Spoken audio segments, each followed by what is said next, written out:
There's all kinds of issues, especially right now with our presidential race, with our Senate race in Maryland. People have different perspectives. All right, we're about 40 days away from the election, and chances are conversations about various races and seats are up for grabs with friends, family, and colleagues. They're probably heating up too, but how productive are those chats, and how often do they even turn into arguments? Well, according to Pew Research Center, around 60% of adults say having political conversations with people they disagree with is often stressful and frustrating, and only a third of those surveyed believe they are interesting and informative. Our Wellness Wednesday expert, Cheryl, says if you are going to talk politics, just have some rules in place for those conversations.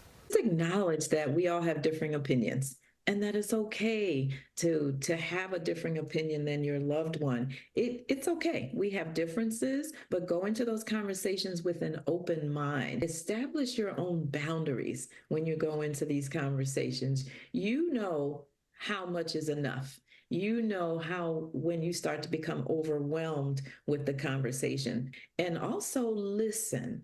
Go into these conversations actively listening.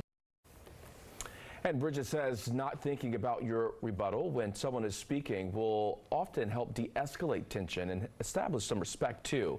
She says it will also help everyone just stay calm, and that is the word for this week's Cheryl's Pearls. CALM.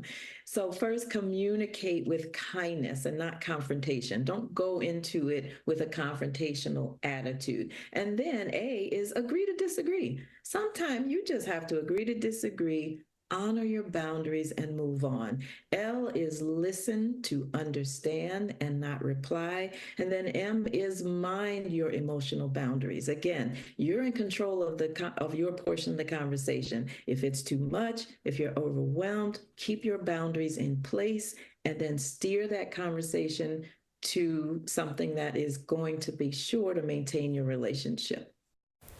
And when contemplating a political date with someone, Bridget says, just ask yourself, is politics more important than that relationship? She says if you care more about the person, just skip the conversation.